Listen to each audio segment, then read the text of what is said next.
প্রত্যেক দিন সাদা ভাত খেয়ে খেয়ে যদি বোর হয়ে যান তাহলে কিন্তু এই রেসিপিটা আপনাদের জন্য। মাঝে মধ্যে কিন্তু কিছুটা ভালো মন্দ খেতেও ভালো লাগে বা ইচ্ছা করে, কিন্তু ভালো খাবার খেতে গেলে অনেক টাকা খরচা করতে হয়, তখন কিন্তু খাওয়া হয় না বা সবাই খেতে পারে না। তো এটা কিন্তু একদম বাজেটের মধ্যে ঘরের যে সাদা মানে ভাতের চাল থাকে সেই ভাত দিয়ে একদম স্পেশাল একটা সুন্দর রেসিপি। সেই রেসিপিটাই কিন্তু আপনাদের সঙ্গে শেয়ার করতে চলে এলাম। তো আশা করছি আপনাদের খুবই ভালো লাগবে, খেতেও ভালো লাগবে, আর দেখতে তো দেখতেই পাচ্ছেন যে কতটা ভালো লাগছে। সবথেকে বড় কথা হচ্ছে অল্প খরচায় ও অনেক সহজেই রান্না করা যায়। প্রথমবার দেখেই কিন্তু যে কেউ রান্না করে ফেলতে পারে এই রেসিপিটা, আর সবগুলো কিন্তু ঘরে থাকা উপকরণ বা ঘরোয়া উপকরণ দিয়ে তৈরি করব। আসসালামু আলাইকুম, কেমন আছেন সবাই? আশা করি সবাই ভালো আছেন, সুস্থ আছেন। আলহামদুলিল্লাহ, আমরাও খুব ভালো আছি, সুস্থ আছি। সোনালী রান্নাঘর অ্যান্ড ব্লগ চ্যানেলে আপনাদের প্রত্যেককে স্বাগত জানাই।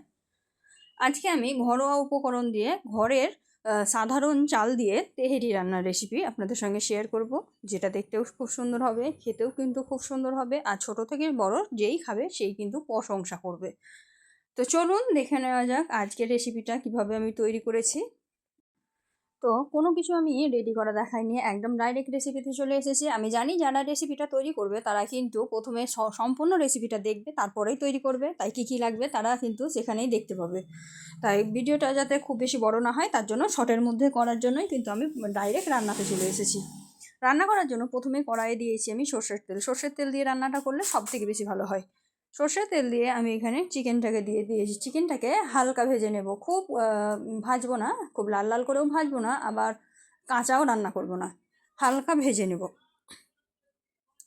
চিকেনটাকে ধুয়ে পরিষ্কার করে নিয়েছিলাম, আর মিডিয়াম পিস করবেন, খুব বেশি বড়ও করবেন না, খুব বেশি ছোটও করবেন না, মিডিয়াম পিস করলে সব থেকে সুস্বাদু ভালো হয়। তো এই তো দেখতেই পাচ্ছেন আমি একটু স্পিডটা বাড়িয়ে দিয়েছি, তা না হলে কিন্তু ভিডিওটা অনেকটা বড় হয়ে যেত। তো মাংসটাকে আমি দেখতেই পাচ্ছেন নাড়াচাড়া করে লাল মানে হালকা ভেজে নিলাম। এখন আমি মাংসটাকে তুলে নেব।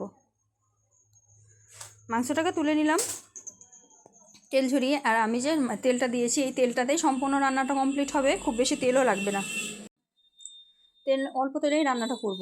এদিকে আমি আলুগুলোকে ডুমো ডুমো করে কেটে নিয়েছি, যেমন বিরিয়ানি রান্না করলে আলুগুলো কেটে নেয় ওইভাবেই কেটে নিয়েছি। তারপরে আলুগুলোকে ভেজে নিচ্ছি, আলুটাকে একটু লাল লাল করে ভেজে নেব। তো এই যে দেখতেই পাচ্ছেন আলুটাও কিন্তু আমার ভাজা হয়ে গেছে। এখন আমি আলুটাকে তেল ঝরিয়ে তুলে নেব। এই যে কালার চলে এসেছে দেখুন, এক সাইডে হয়তো বা কালার আসেনি, এক সাইডে কালার এসেছে, এই অবস্থাতেই তুলে নেব।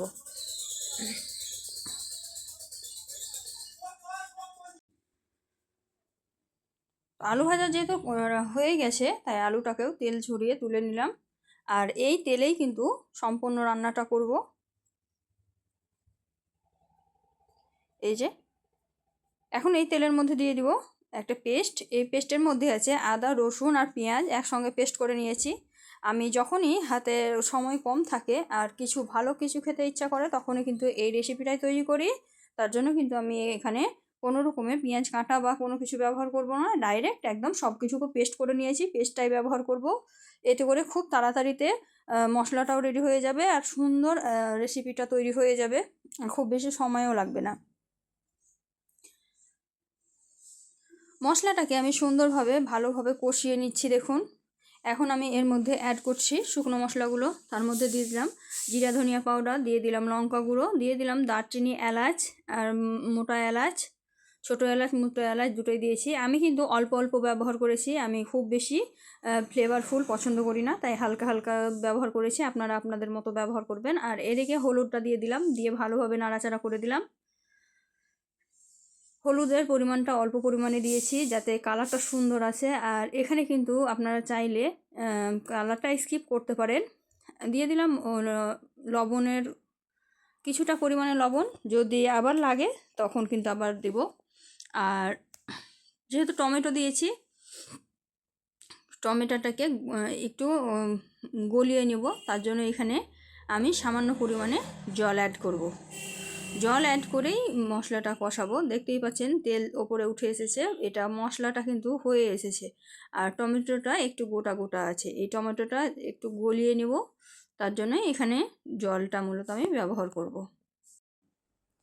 তো এই যে জলটা দিয়ে দিলাম, দিয়ে আবারও নাড়াচাড়া করে ভালোভাবে মশলাটাকে হতে দেব। মশলাটা সুন্দরভাবে যত ভালোভাবে কষাবেন আপনার যে কোনো রেসিপি দেখবেন স্বাদটা কিন্তু দ্বিগুণ বেড়ে যাবে। তাই মশলাটা অবশ্যই একটু ধৈর্য ধরে কষিয়ে নিতে হবে। মশলাটা কিন্তু আমার প্রায় রেডি হয়ে গেছে। আমি কিন্তু এখানে টমেটোটাকে গলিয়ে নিয়েছি। এখন আমি ভেজে রাখা আলু আর মাংস দুটোই কিন্তু দিয়ে দিলাম, দিয়ে ভালোভাবে কষিয়ে নিচ্ছি। আলু আর মাংসটাকে আমি ঢাকা দিয়ে কিছুক্ষণ কষাবো। তাহলে কিন্তু মাংসর মধ্যে কোনো রকমের আষ্টে গন্ধ থাকবে না, আর আলুটাও কিন্তু হাফ সিদ্ধ হয়ে যাবে।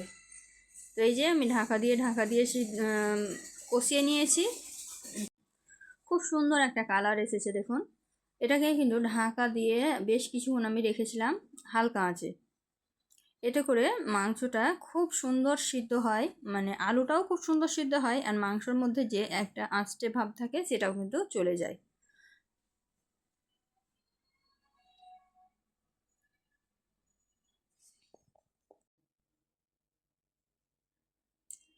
তো এইদিকে আমি ঢাকা দিয়ে কিছুক্ষণ রেখে দিয়েছিলাম। এখন আমি তুলে দেখাচ্ছি, দেখুন দেখুন তেল ছেড়ে দিয়েছে, একদম সুন্দরভাবে কষা হয়ে গেছে, কালারটা অনেক সুন্দর এসেছে।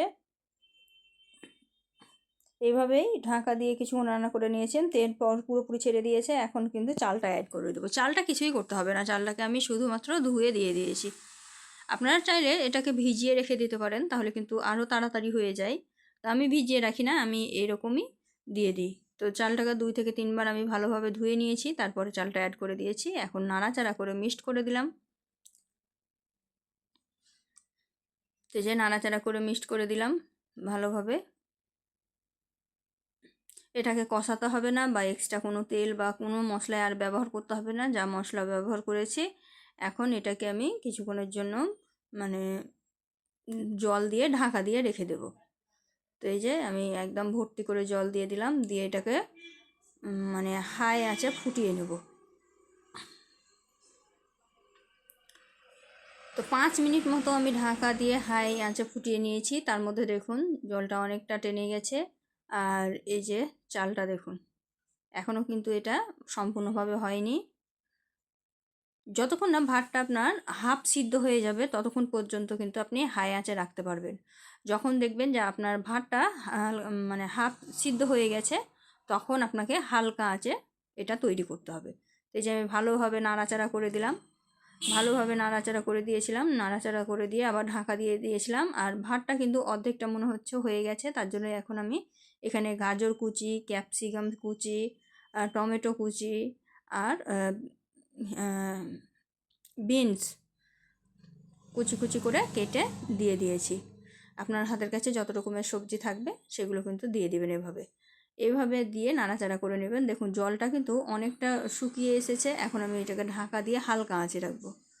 তো ঢাকা দিয়ে হালকা আঁচে রেখেছিলাম, তার মধ্যে দেখুন ভাতটা কিন্তু অনেকটা হয়ে গেছে, এখনও কিন্তু পুরোপুরি হয়নি।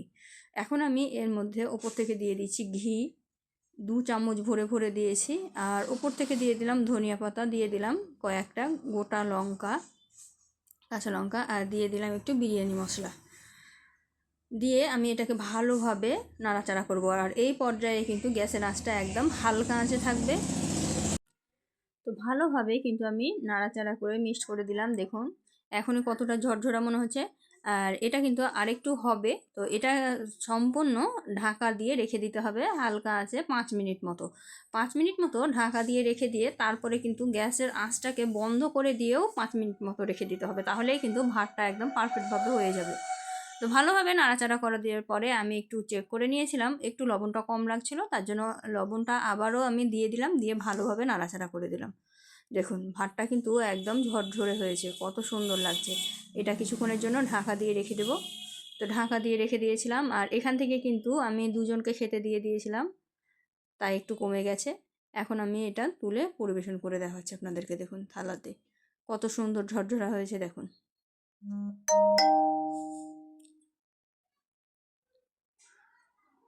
তো এইভাবে কিন্তু আপনারা খুব কম খরচায় খুব তাড়াতাড়ির মধ্যে তৈরি করে খেতে পারেন।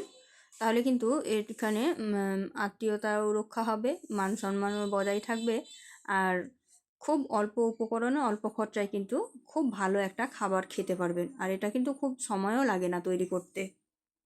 তো সবসময় একই রকম খাবার না খেয়ে এইভাবে কিন্তু স্বাদ পরিবর্তন করে খেতে পারেন। আশা করছি আপনাদেরকে ভিডিওটা অনেক অনেক ভালো লাগবে। আমার তো অনেক ভালো লেগেছিল খেতে, আপনারাও একবার তৈরি করে দেখবেন। যদি ভালো লেগে থাকে অবশ্যই লাইক শেয়ার কমেন্ট করতে ভুলবেন না। আর কী ধরনের ভিডিও আমার কাছ থেকে আপনারা দেখতে চান সেটাও কিন্তু একটু কমেন্টে জানাবেন। এই যে আমি একটু ডেকোরেশন করে দিলাম। এই যে ফাইনাল লুক দেখুন কতটা সুন্দর লাগছে, কতটা লোভনীয় লাগছে। তা আজকের ভিডিওটা অনেক বড় হয়ে গেছে। তো একটু ভালো জিনিস খেতে গেলে তো একটু বেশি সময় লাগবেই, কিছু করার নেই। তো আজকের ভিডিওটা এখানেই শেষ করছি। দেখা হবে এই ধরনেরই আরও নিত্য নতুন রেসিপি নিয়ে পরবর্তী ভিডিওতে। তো ততক্ষণ সবাই ভালো থাকবেন, সুস্থ থাকবেন, আমার জন্য বেশি বেশি দোয়া করবেন। খোদা হাফেজ।